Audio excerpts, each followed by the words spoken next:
Yes.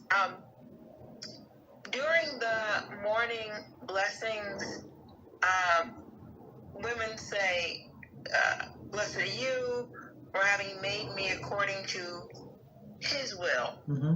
And even in the Hebrew, it's His will. Why is it His instead of your?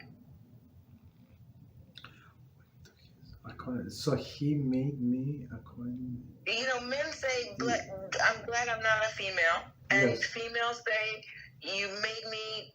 I'm made according to His will." So why? I would think it would Yeah. be So I see what your it says. will. Your will. Thank you for you. Thank you for. So could you please read it again?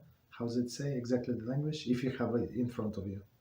In English, it says, Yes. "Blessed are you, Hashem, our God, King of the universe, for having made me according to His will." It's very interesting. According to His will. I'm not sure. It's a very good question. I would say, yeah, it makes more sense according to your will. So that's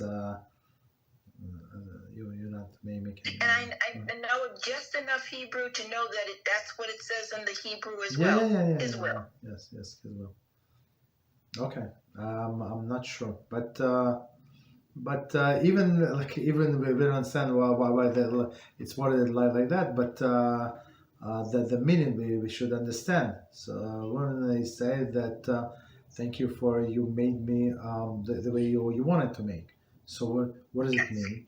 So many women feminists they of course they take it wrong way, and some people they even rabbis said they don't know how to answer. They hide out under the table. Maybe they're going to not see it. Maybe they're not going to ask me because how can I answer this question? But if you learn Torah, that's the question is very simple. So there's no such no discrimination. So man said, thank you for not making me non-Jew. Thank you for not making me a slave. So meaning what? So it's about it's about learning Torah, right? Obligation learning Torah. So non-Jew obligated to learn Torah, but up to certain point, right? Slave, much more, because the slave is obligated. His obligation is on the level of a little more than a Jewish woman. Okay, no problem. So he also obligated than a woman, right? So thank you. So because women they're allowed to learn Torah, but they're not obligated. They must know the Torah, but not obligated. And then that you made me amends, right? So that meaning that I'm going to learn the Torah, right? But woman's obligation is different. So she's can get all of this reward for all the males and all of the females in her house, right? For how it says clearly in Gemara, how the woman gets to the Olam Haba, right? How, for what reward? For sending her husband to learn Torah, for getting her children to school, right? So whatever they learn actually goes into her account. So she, if you technically can get more reward than the whole family. Of course, she works very hard, and that's why Seiji said many positive mitzvahs that connected to time. She's not obligated to do. Why? Because it's not physically possible. It's not physically possible. They see that this woman is working so hard, right? On one hand, she's working so hard. On the other hand, a woman who knows that it's not for free.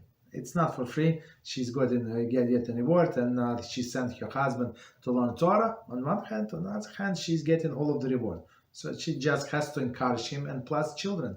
For all of these little guys, the little girls, right? They go to yeshiva, they learn Torah. It actually goes to her account. Because why?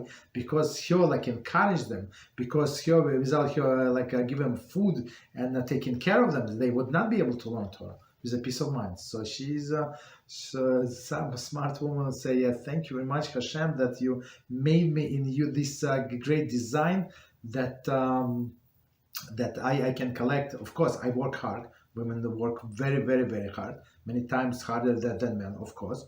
But they get reward. on a par to their hard work. Absolutely.